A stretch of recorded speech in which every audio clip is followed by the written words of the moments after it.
1984 that helped us out a lot with all our dogs there. And what it was is, the dog has to alert to a track just like a dog alerts to narcotics or bomb or termites or mold. I don't care what it is. You've got to have some type of alert to be able to read your dog what's going on. So after I came back from Germany, going to school there, and of course the Germans don't believe in trailing. They don't believe dogs can trail. When Matt was talking about them tests, remember what the Germans did with the wheel and all this. They only believe a dog can track ground disturbances. Which basically in this country we've proved that to be wrong. But the main purpose for this is I started teaching my dog to down, just like he did on evidence, when he found a track.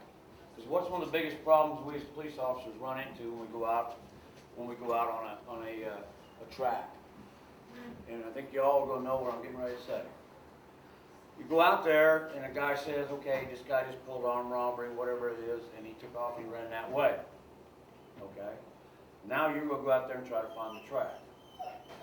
And one of the first things I had to start doing that I found out in my own county is my own officers were my worst enemies. Because I would say, did you chase him out there? No, sure didn't. And why would they say that? Because we gave a class in the beginning to our officers where we said, set up a perimeter, do not give chase if you're going to use a dog, because we don't want to track contaminant. So the officer basically lies to us, says, no, I didn't do that. Then I started learning what happened as I'd go out and run a track, my dog would find it, and we go and we track out about 100 yards, and guess what? We came right back and went right to a door of a patrol car. And then there I go, oh yeah, I did run out there.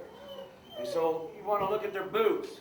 I always looked at the officer, whoever was on scene there, said, let me see your boots before I took off. So I knew if I got on a track, I was not tracking their boots, I was tracking something other than that. That was the first thing. But what we did with this system was we developed where our dog, we would pull up to a scene, and I'd ask an officer to run a track for me in training, to where our dogs got this good. I would pop the back door, because we didn't have door openers back then. Tell the dog, go find Zook. The dog would go out on his own, find the track, and down. Now, what's important about that is, that dog just told me, just like he does for narcotics or a bomb, that he found a track. It might not be the right track, because we don't know in a foot chase or whatever, but we do know he found a track. Another thing I adopted was, and I'm going to tell you guys, it takes 6 months to do this, because I did it and it's tough, is teach my dog to track off leash. Why? Because it's tactically safe for me. If my dog is off leash and tracking at a nice slow speed, I can sit back here, because I don't know how you guys were, we carried guns on our thighs or flashlights, and I can sit back here like this, and I'm tactically safe with a backup team. Instead of having to hold on to a leash, have a flashlight in his hand, and doing this bullshit out there. So, but that is very advanced tracking. But it's important as a police officer that you do that. And why? Because you don't survive by luck. You survive by design and skill. Never luck. If you go out there thinking you're going to survive by luck, then let me tell you something. You will get hurt. Always by your design that you do for your dog and your skill as a leader and as a handler. That is very, very important. Okay, enough about tracking. Police service dogs. One of the biggest problems, I don't care where I go and I do seminars, we run into is the basics of this right here is not implied. And what happens was, you get a lot of vendors sell dogs to people, and you got a handler that really doesn't know what he's getting. He knows it's a dog, and that's about it, and he's happy to be there, and he wants to go be a handler and get a skill up. For detection dogs, you must have these 4 drives. If them 4 drives are not there, your dog will not be successful. It was, and let me tell you this right now. Normally, this is not a handler problem. A lot of people will go back and say, well, your dog's screwing up because the handler's screwing up. If this dog has these drives at 95% or above in each level, prey drive, hunt drive, play drive, and pack drive. If these drives are there, that dog should be found dope by himself. And one of the first things we always do when a new officer comes here is we'll usually just turn the dog loose and let him go watch the dog find dope by himself, or a bomb. And then I go, now look, that dog doesn't need you, so don't interfere with him. Because what you are is you're like a tow missile system. There's a cable that goes on that tow missile system and guides it. As long as you aim at the target and keep your X on it, it guides it to the target and it hits it. And as a dog handler, that's what you are. Don't interfere with your dogs. You are nothing but a guide to make sure you give the dog opportunities by putting his nose in places to do what he needs to do. That is the most important factor that we do.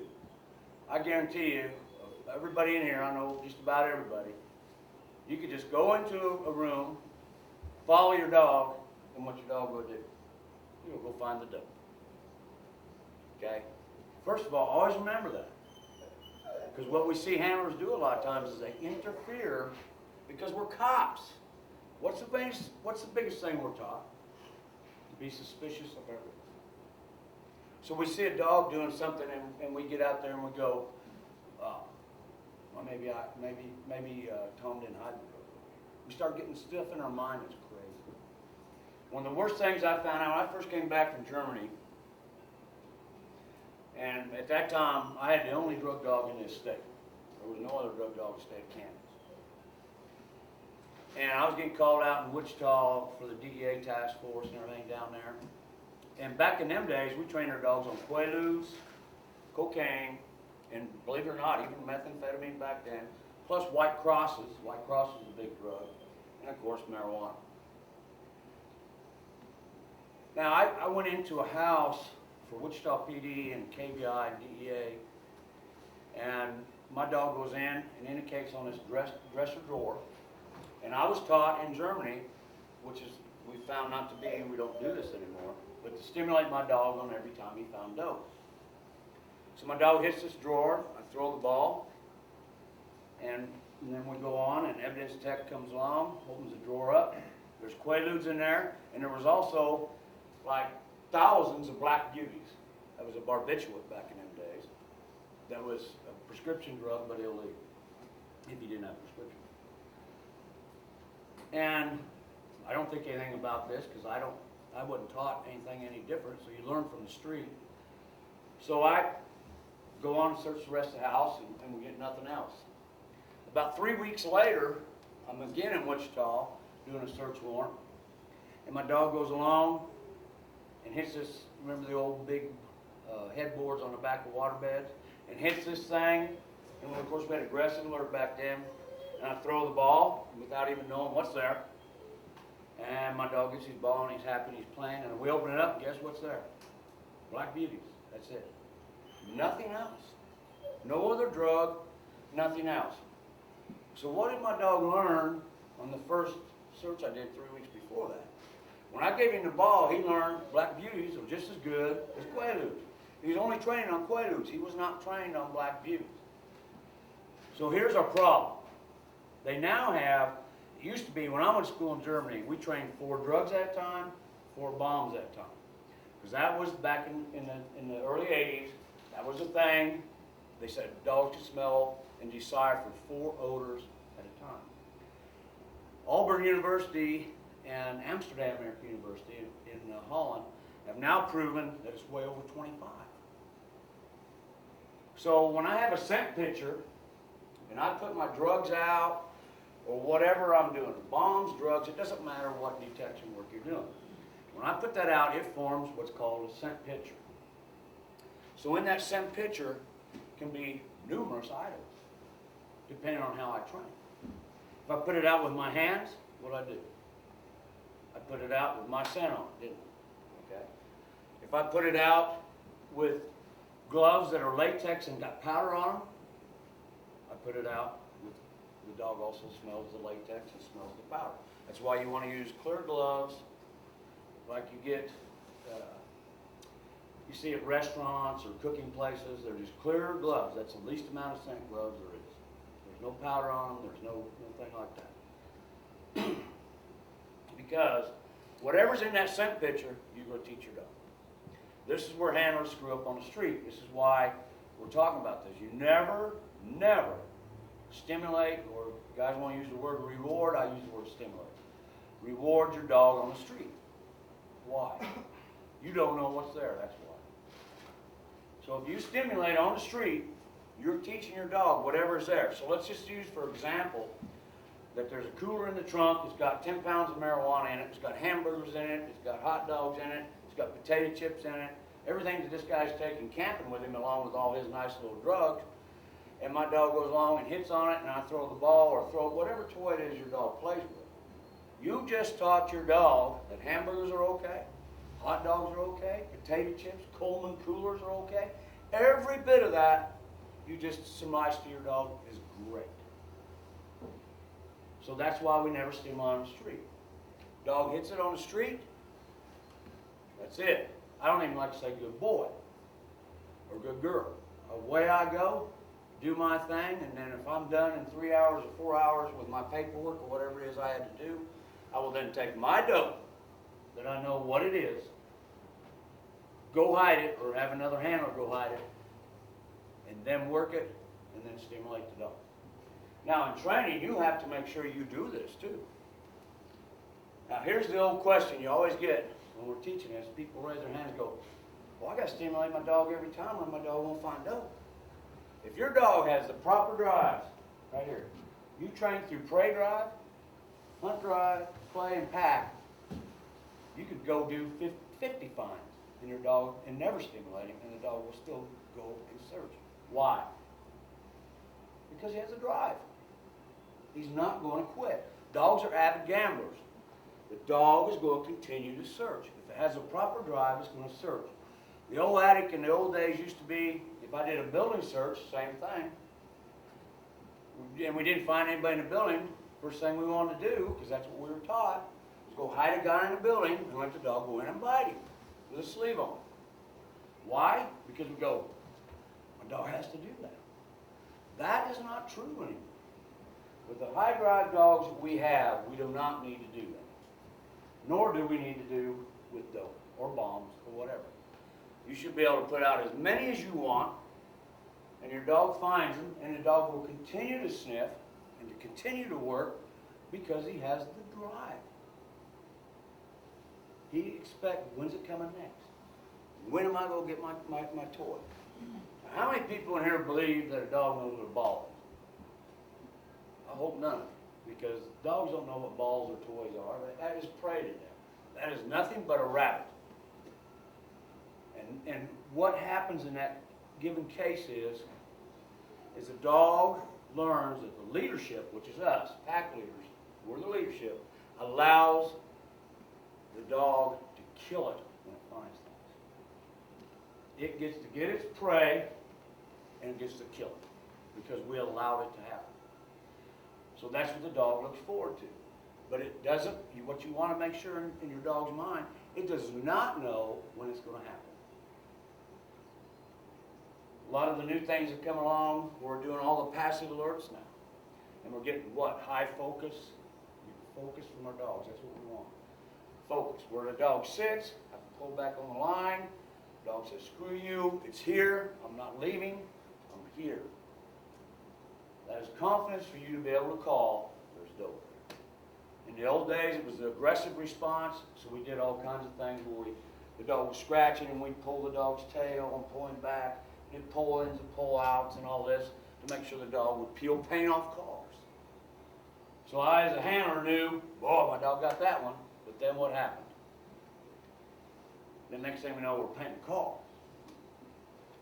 Because what happens is, as we all know, this Joe Blow transports his ounce of meth in the back seat over to 121 North Street and takes it to his buddies, and then I come along, I make the traffic stop, I run my dog on it. There's no more dope there, but there's what? Residual odor. And my dog's going to hit residual odor, and my dog peels the paint off his car. and we search it and we don't find anything. So what you need to do is keep doing your follow-up investigation on that. This is what we did. First two that we did, you know, my sheriff was like, Jesus Christ, why would I have to fix his car? So I said, well, you know what, we need to do further investigation. We bring the asshole in and say, all right, you're not in trouble, but we need to know for our dog's sake what's going on here. And 9 times out of 10, they would admit it to you. They go, yeah, I hauled some dope. You're not in trouble, so you're going to walk and go on. And use it for field information. In other words, you're basically FIing this guy to continue on. And if he'll tell you where he hauled it, that's nice too. But most generally they won't, but at least he'll tell you, I hauled some dope. Now I know my dog was correct. And for our record keeping and the stuff that's required by our courts, that is very important for us to do. To be able to document that I talked to asshole 1, and asshole said, yeah, I did haul dope to such and such location, but I don't have no more now. And so we would actually tell him, we're not going to go search his house, because I need this guy to tell me the truth. I need to know what's going on. So it's a very important factor for us to do. Okay, for patrol dogs, we got to have all these drives. Prey drive, hunt drive, play drive, pack drive, fight drive, rank drive, and defense drive. We'll talk about the first two on the bottom first. For police service dogs, we do not want much defense drive. Everybody understand what defense drive is? The dog's ability to defend himself in a fight. Okay, we want a small amount of it, but not a high amount of it. Because if we get a high amount of it, everybody's seen these dogs where the hair stands up and the dog's nerves aren't quite right. The dog's like, and he's quick to go off on stuff. That's a nerve problem. And so the dog has a lot of defense drive into him. And we can go back and say, if you really want to look at it, if it's high, it's a fear biter, in other words, for all of you to understand. So we don't want a lot of defense drive, nor do we want a lot of rank drive. Why do we not want a lot of rank drive? Because we don't want dogs who will challenge leadership all the time about what we do. Because if the dog challenges us all the time, that becomes an officer safety issue. So if I'm out on the street working my canine, and I'm in Joe tactical mode here to make sure I'm safe and my backup team is safe, and I got a dog down here, I'm working off leash, and I've got my gun, and I'm moving through whatever, and I've got backup guys back here, and I got a high rank drive dog, and he doesn't flex, and I reach over and go, pop, and hit him, because I need to pay attention to what's going on out here, not my dog. I must have a control. And the dog decides, hit me? I will bite your ass. So you got a dog climbing up your arm, and I got videos I can show you of actual scenarios in San Diego where a bad guy was in a building with an AK-47, and he went in there with cops chasing him, and he's firing at them in their police cars. He hit several cars, wounded an officer, killed another officer. So they got him held up in a house. Does everybody know what time fire is from SWAT teams? So San Diego SWAT team is out there doing time fire into the house. In other words, they had certain positions all around the house, and they would say, go, green light, boom, boom, boom, and different guys would start shooting through windows and different things into the house, trying to figure out where this guy is, getting him to return fire. And then they pumped in like 23 pounds of gas, and the guy dons a gas mask. He's wearing the same camouflage fatigues that guess who else is wearing? The SWAT team. Looks identical to him. This goes on for hours. I can show you. I have it on the video. Then the bad guy decides, you know what? You cops don't scare me. I'm coming out. And I got it in slow motion where he comes out, AK-47, fully automatic, and he's pumping rounds into an APC sitting right in front of him. And they're shooting him with MP5s, and he barely buckles. Just every now and then you see him get hit, and he barely buckles. And he just keeps going. Shooting wounds and kills another officer.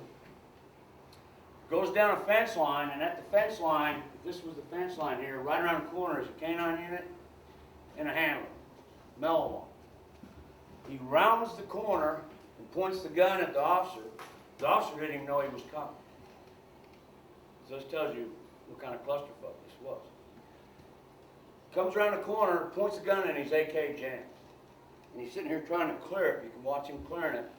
The handler jumps back, pulls his .45 out, and starts shooting at the guy. The dog goes after the handler's arm, and is hitting him. The handler pumped out 14 rounds and never hit the guy because the dog's sitting here hitting his arm because the dog was aggressive in gunfire.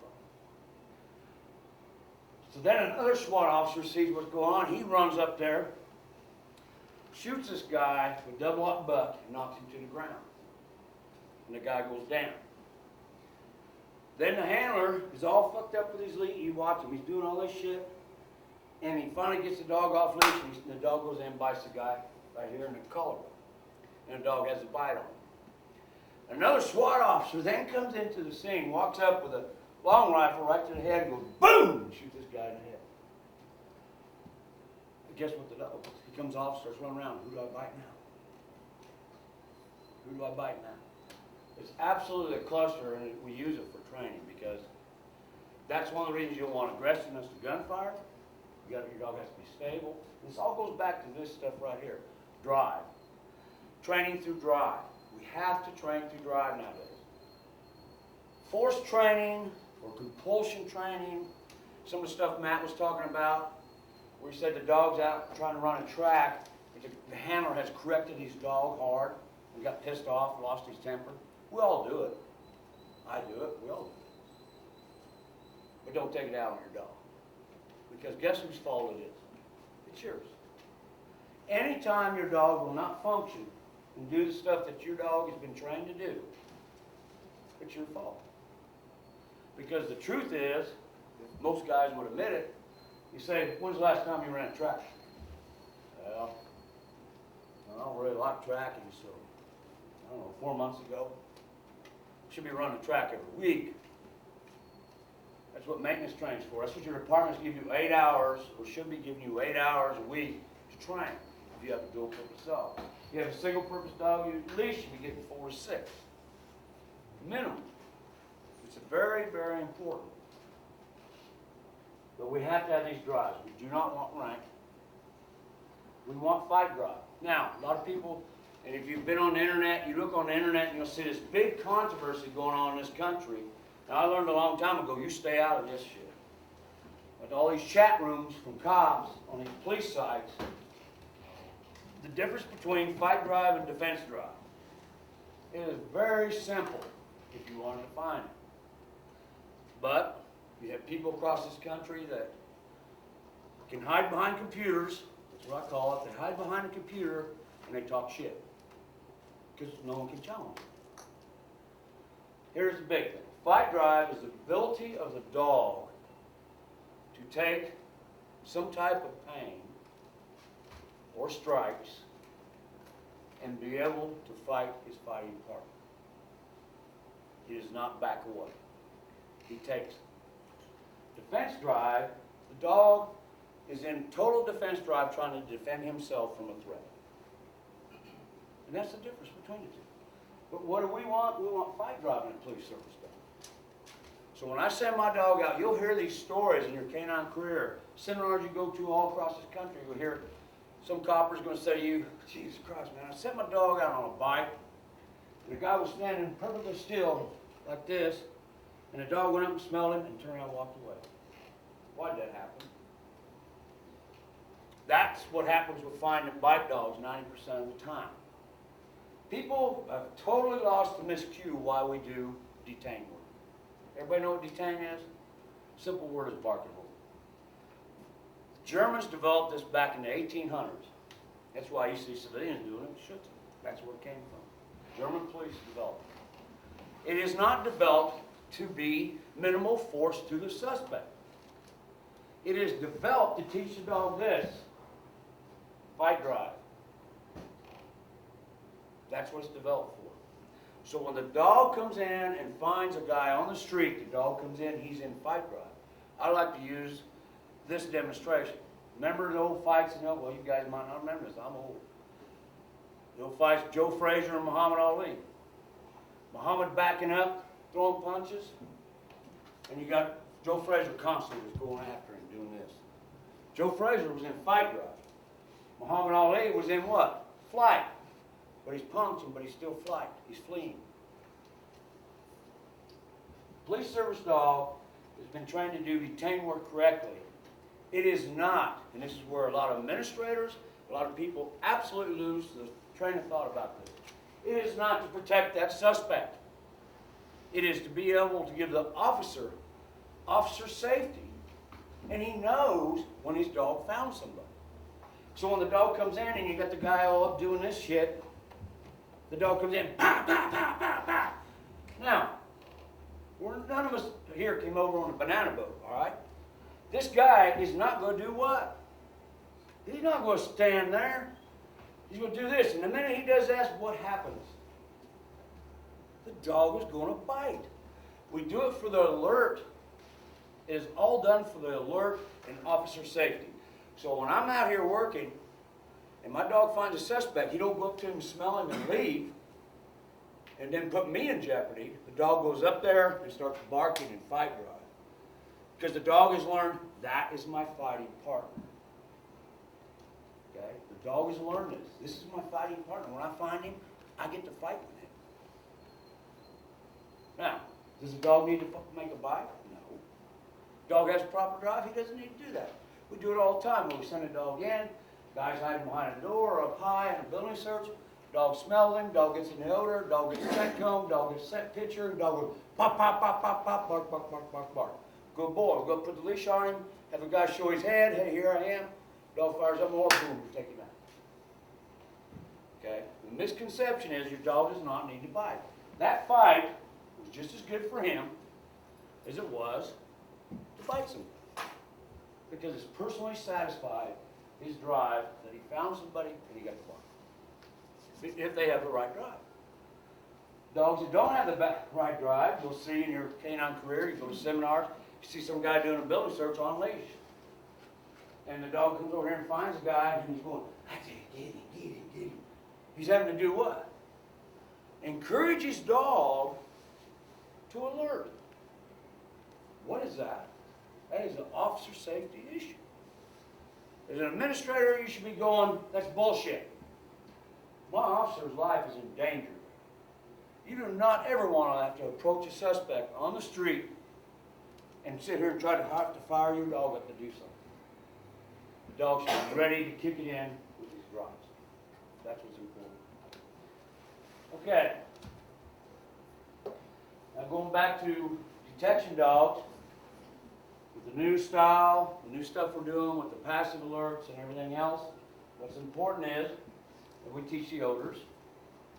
And there again, we all know dogs don't know what drugs are, right? They know it's an odor. That's all they know. I was in front of a federal court in Wichita in 1982 and swearing on an affidavit search warrant for DEA, and the judge goes, you got to tell me what drug. I don't know what drug. He goes, well, I won't give you a search warrant unless you tell me what drug. I said, well, my dog's trained on 6 drugs. Well, what drug did your dog find? One of the 6? I don't know. Is that a UPS deal? And he goes, well, I'll give you a search warrant unless you can tell me. I said, well, name all 6. Nope, you got to tell me. I said, we need to go to chambers. Because we interrupted court, there was a court proceeding going. So we go to chambers, and I look at the judge, and I go, Your Honor, I'm sorry. My dog doesn't know. He doesn't point at and go, cocaine, Tom, right here. I got it. This is cocaine. The dog only finds odors that we've taught him to find. He doesn't know that's it. And you will get, God, people, there are vendors out here, you will call them up and go, oh yeah, I taught my dog to scratch 1 time, it's marijuana, 2 times it's cocaine. They'll do anything to sell dogs. It's absolute bullshit. But anyway, after I explained it to the judge, he goes, oh, that's just like a bird dog, Your Honor. I said, you bird dog hunt? He goes, yes. I said, when you go out, do you know it's a pheasant or a quail? I don't know. Well, I said, well, I don't know either.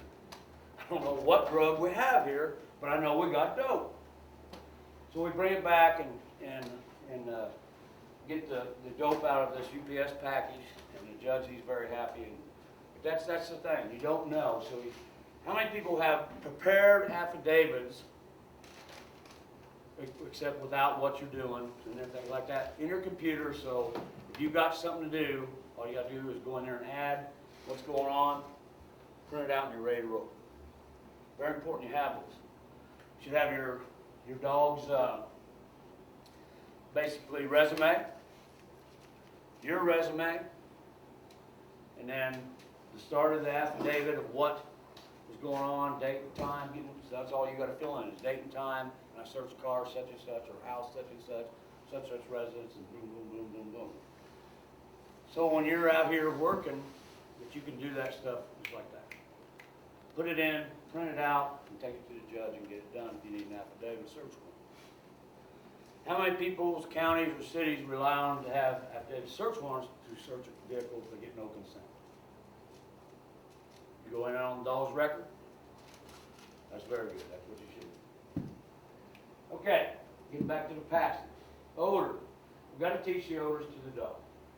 Then we go to the bunny box. The reason we call it a bunny box is because that's exactly what it is. The dog learns his natural instinctual drives. He goes in, he smells the odor that we've been teaching him. And inside this box is a person as well. Now remember, about scent picture, what do we say? Someone's in that box, what does the dog smell too? A person. And each one of us is our own fingerprint. If I eat a lot of seafood, if I eat and use a certain cologne or a certain aftershave, the dog smells all that too. Each one of us. And whatever race you are, the dog smells different smells, because that is the truth about the fact. Different races smell different than other races. How many of you walked up to a house and it's, or you have a dog and you're Caucasian and a black person walks up and the dog starts going off on it for no reason at all? And the dog ain't ever been trained, because that person smells different. Dogs react to smell. So we have the little bunny box here, and the person, we say bunny out, and they put the ball out, and the dog goes, because that's his bunny rabbit. And so now we've got to get the sit stable, so we're stabilizing the sit, and the bunny goes and does a couple flybys. As soon as the dog is focused good, the bunny flies out. And the dog gets to do what? Kill it, because leadership allowed that to happen. So the dog kills it, we play with it a while, we get the ball away, the ball goes back in. Dog gets to smell the odor again, boom, and he starts focusing. This is what we're after here. Bunny box, alert box, stable in the sit, or aggressive. You can do this with aggressive alert dogs too, it doesn't matter. And the main thing we're after is focus. Some of the things Matt was talking about on track was what? We talked about a lieutenant on South Dakota Highway Patrol that managed his track because the dog had focus. And so he was able to read his dog and manage that track all the way through and become a master tracker. Very important. So we need the same thing with our detection dog. We have to have the focus. So if my dog goes in, sits, and alerts, I can walk away from him, I can go over here, try to get him to come to me, and the dog says, bullshit, it's right here. So my dog stays right there. My dog is totally focused to the pond, and I'll walk away. And that gives me confidence to tell my administration then, I got dope right here, and I need a search warrant or whatever we want to do. Or if I already have a search warrant, great. But that's what I need to have. This other thing is so important with detection dogs, and this is where officers run into problems all the time. And we're going to do a lot of it here at this seminar for you that have detection dogs, is proofing. How many guys always call me up? Jesus Christ. I was searching this guy's car. He had tamales and burritos in the back, and my dog started snarfing them down. Why'd that happen? Because the dog's allowed to do it. That's why. You have to put proofs out to make sure if it's a dope dog, your dog only finds dope. If it's a bomb dog, your dog only finds bomb. You should be able to take, in this little room right here, put 3 bomb finds out in here, and put 3 narc finds out in here. And if you got a narc dog running through and he totally disregards bombs, because he trained on bombs. He shouldn't be listening, paying attention to that. If he starts hitting bombs, why is it? Anybody tell me? Because the dog is very good at what? Evidence searches. Because human scent is on the bomb too. So the dog comes up to that bomb, big old whiff, vacuums in all these molecules, and he goes, human scent? Yep, that's Tom. And I don't know that one, but that's Tom, so I know that one's correct. Ooh, sits his ass down. And we go, wow, the dog's hitting bombs now. He's not hitting bombs. He's hitting the human scent to put it out. So one of the things we have to do in our proofs is we have to proof off human scent. We have to proof off dog odors, feces, balls, toys that they use. They're bunny rabbits. Whether it's a hose, whether it's PVC, whether it's a ball, that's a bunny. So we have to proof off that. We have to proof off food items. If you're using any type of pseudo cocaine or pseudo heroin or anything like that, you got to proof off of aspirins, powdered aspirins, because 80% of that mixture that Customs designed when they designed pseudo is powdered aspirin. Okay, cutting agents. One of the things you want to find out and always look at when you go do your dope. If you find dope out here, marijuana, of course, you don't need to worry about it. But if you find a white powdery substance and you send it off to your lab and it comes back cocaine, ask them to find out the purity, so you know. And ask them to find out what the cutting is, so you know. If it's Instantol or Isotol or baking soda or powdered sugar, whatever it might be, you need to know to proof off of it. Why? Because again, we go back to the scent picture. The scent picture, the dog smells it, and it's got Instantol or Isotol or baking soda in it. The dog goes, yep, I don't know that smell, but I do now. Because my handler did what? Threw the ball. Gave the dog the bunny. That's why on the street we never alert. I mean, we never give the signalization. It's a no-no. And for those of you, not only is it a no-no for the scent picture factor, which is the most important thing, there's been several departments that lose dogs on I-70 because they did what? The dog indicated and they go, and threw the ball. And it was a Kong ball. And what is a Kong ball? Go over. Ball bounced out into the highway. Dog don't know about cars. Dog runs out on the highway to get his ball. Gets ran over. Dead dog. So, that's another thing that you don't want to do. Alright, now we're going to do a little bit, some of the guys wanted me to talk a little bit about some interdiction, and I'm going to also, where's Tracy? Also have Tracy come up here. He's one of the best interdiction officers in the country. He has more fines than probably anybody, and he's instructed at Desert Snow and different things like that. He's awesome.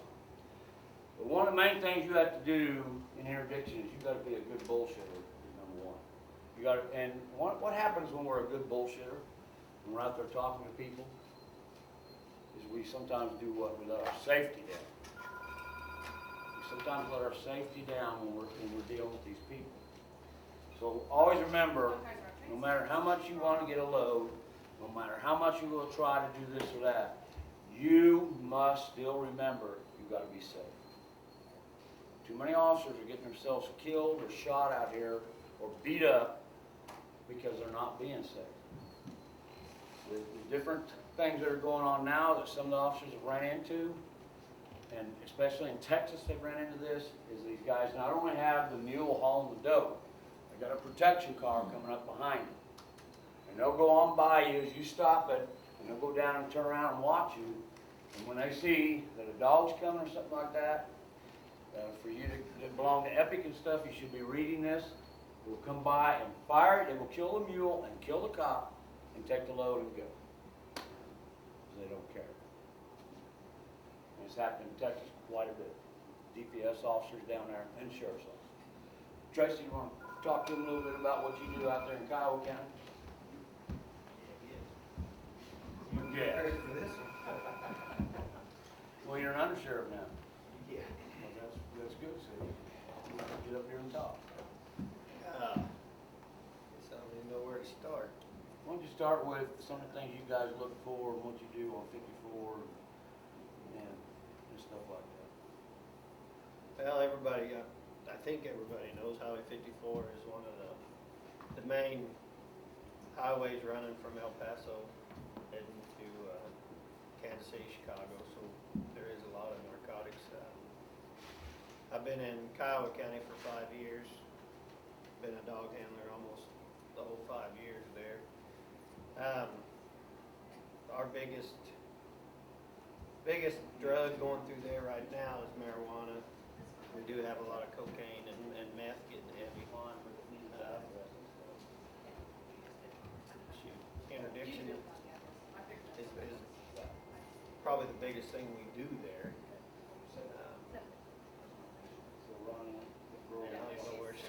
Why don't you go through your approach to the car, questions you ask them? Yeah. The big thing I look for is you got your And Rick, what your name is here, single males, single females. That's one of our biggest. Or you get a, say, 70-year-old male and a 20-year-old male in the same vehicle. When I approach a car, stop a car, I go up, ask the driver to step out, talk to them. Ask them simple questions. The biggest thing in interdiction is, especially on a busy highway, you need to stop a lot of vehicles, talk to a lot of people. And if you spend 20, 30 minutes on a stop and then realize there's nothing here, there's other dope going by you. So my big deal is I want to get out, ask them a few questions real fast. I know pretty quick by their answers if they are hauling drugs. If they are, then I want to spend my time and go a little deeper into it. If not, I kick them loose. I don't write many tickets. Shoot, I can tell you how many I've actually wrote, but not many. I get to a car, even if I stop them for 80, I walk up, ask them the questions. If it's nothing, I say, slow down, have a good day, kick them loose. Because I want to hit the next car. Yeah, stop for everything you can. Tag lights, tail lights, crossing the white line, anything. As soon as you get it, stop them, get up, make your contact, and get going. The questions you want to ask is, right off the bat, is where are you going? How long are you going to be there? Why are you going there? If you got two people in the vehicle, you, like I said, I separate them before I ask that question. Just have them step out real quick, grab their driver's license, get them away from the other person, ask them real quick that question. They start telling me, well, I'm going to New York.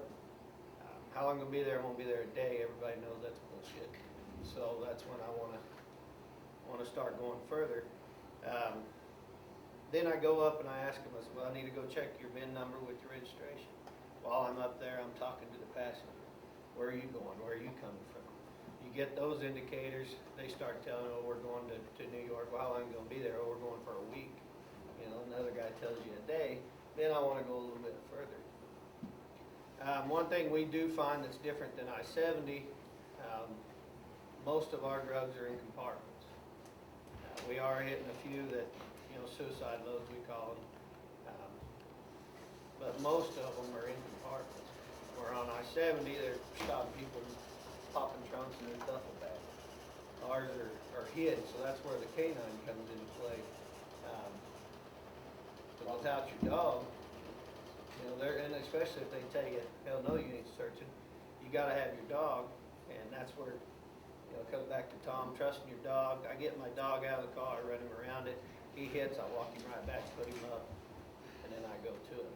I don't reward him, which I've learned that from Tom over the years, but once you get that, then you go into tearing the car apart. We have to, in our area, Troy, you can verify the compartments are a big thing there. 54 and 50 and them, I was always going to be in compartments. Because that is all coming out of an Mexico. A lot of stuff that comes up on I-70 coming out of California or Arizona, stuff like that, and it's going up the back, it's going back. We found down there that probably 95%, I would say, is either gas tanks, tires, or false compartments. That's what the Hispanics do. Another thing they do is that I want to hit on, and Tracy go back to what we was talking about, is they have purchased drug dogs.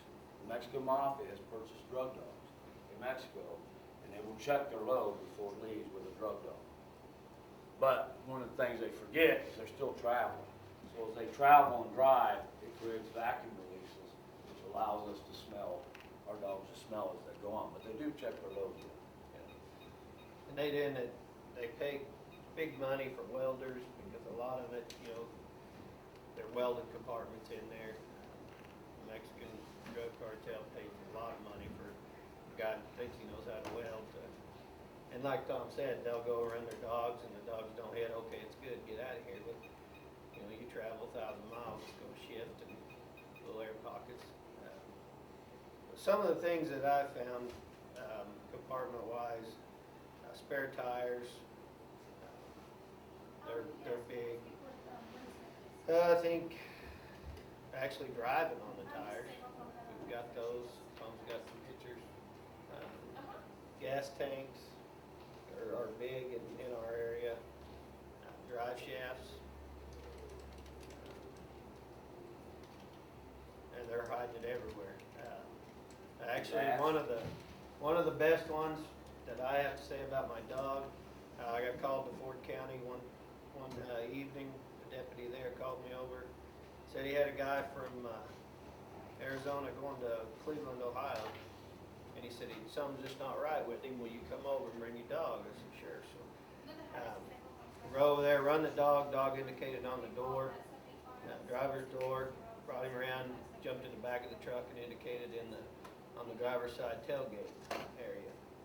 So put my dog up. We searched, of course, the cab first. Find his personal use meth. Thinking, all right, that's cool. Throw him in, or cuff him up, throw him in a patrol car, and we're standing there and start searching the back of this truck.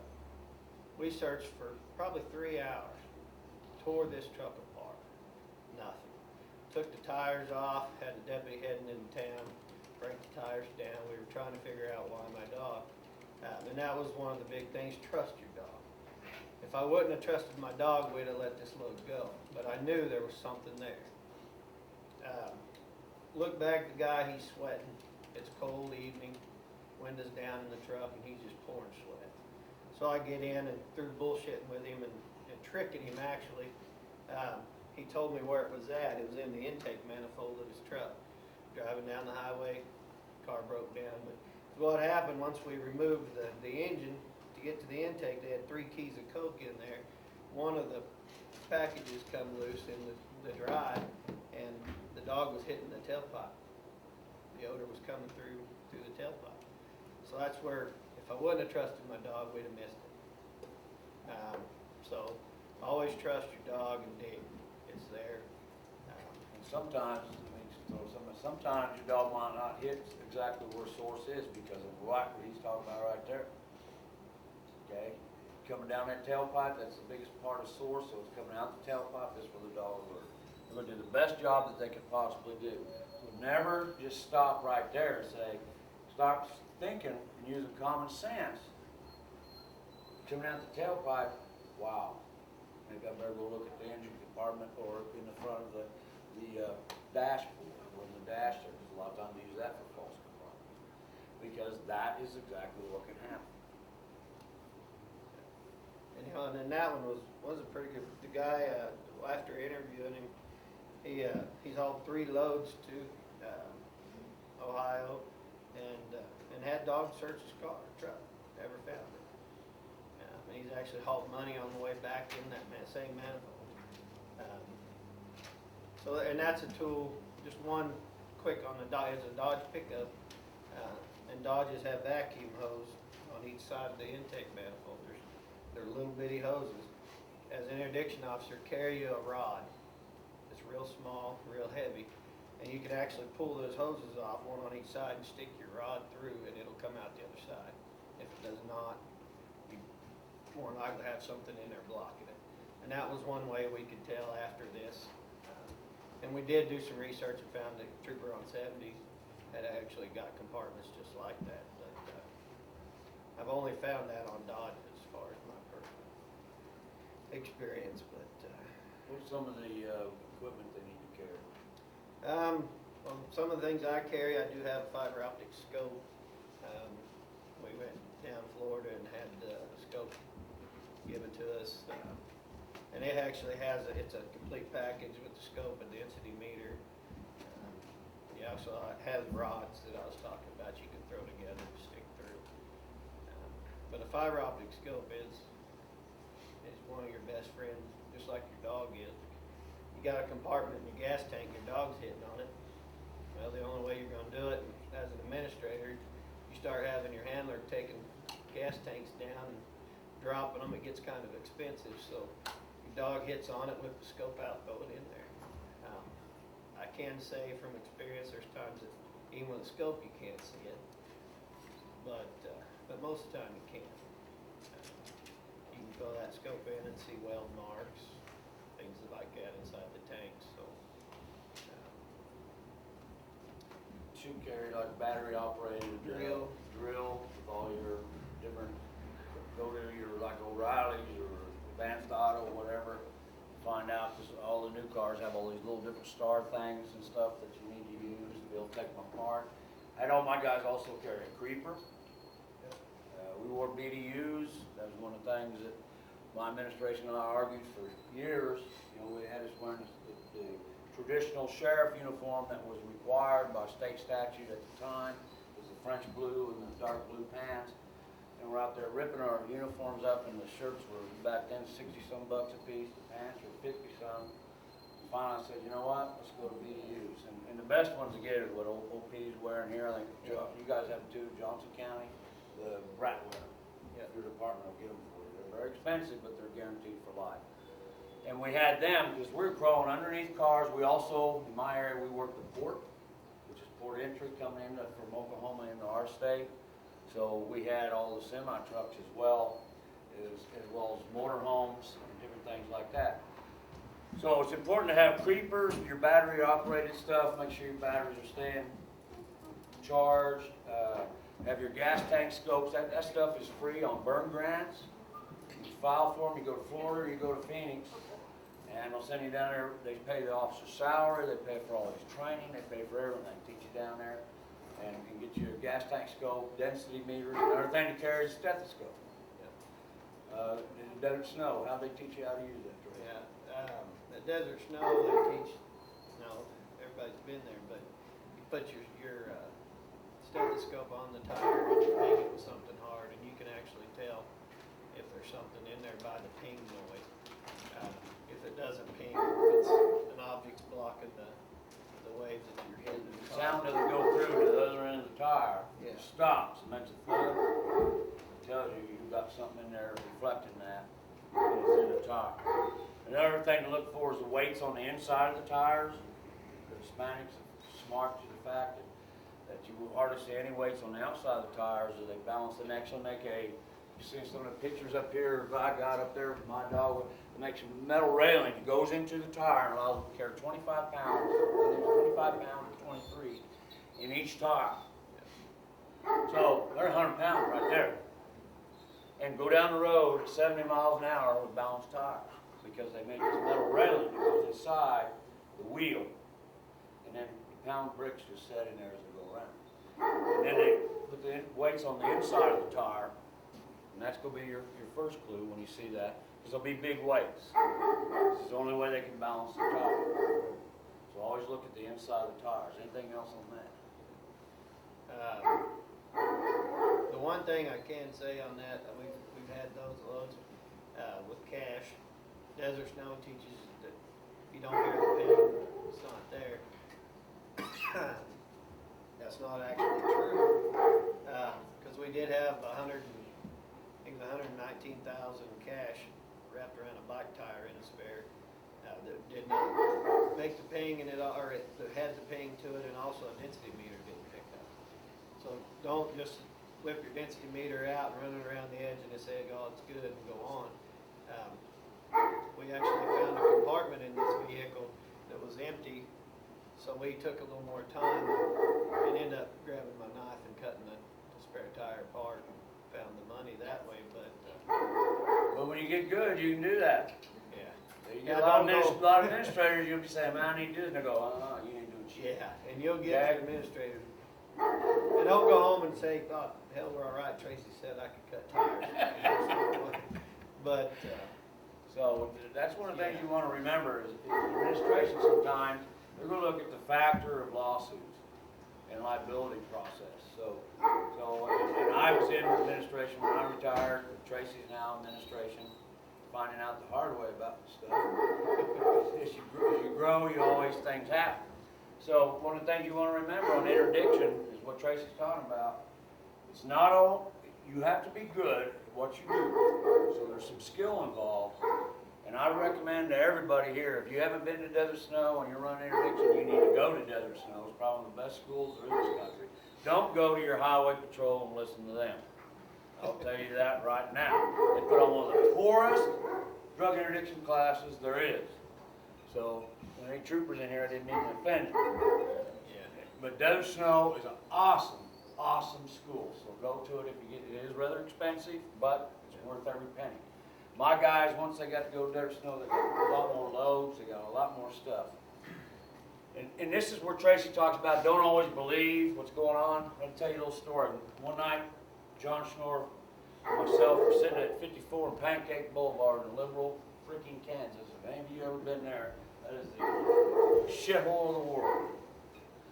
And 3:30 in the morning, we see this guy in the station wagon pull up the stoplight there. I look at the tag, I run it, comes back out of El Paso. We were just getting ready to go home. I go, man, let's check this car. He goes, yeah, man. Asshole didn't do anything wrong, but we stopped him anyway. Just the way it goes sometimes. When you're out with the hoot owls, you can do that kind of stuff. So we stop him, because we only have a mile and a half from that intersection, and he's in Oklahoma. But it just looked really good. So we pull him over, I go up, and as I walked up and approached the vehicle, there was no panels left on his car. All the panels on the interior of the car were off and laying on the ground. I mean, laying on the floorboards in the car. And I go, holy shit, this is good. So I'm talking to Jose, and Jose's telling me, yeah, well, he was in Minnesota, and they searched his car with a dog, and tore all the panels off because the dog alerted. And he shows me his warning tickets from the Minnesota Highway Patrol, and says, but I had nothing, so what do you want with me? I said, well, don't worry about it, just go down there in the ditch and sit there. So we shake him down, make sure he has nothing on him, get my dog out and work it. My dog goes into the back of the station wagon, right where the carpet is, right over the gas tank, and starts scratching. I go, holy shit. This guy's sitting down there and he's looking and look away, look and look away. I said, go cuff him. So John goes down and cuffs him. We put my dog up. Their dog did the same thing. But they only took panels off. We pulled the carpet up. That's where your, what do they call it, the valve, your fuel valve is. Dropped the gas tank, $175,000 in cash. For the load, he just took it in, so just in the gas tank in a false compartment, same place where the dope was. And he's hauling it back. So we sent him a nice letter thanking him for not dropping the gas tank.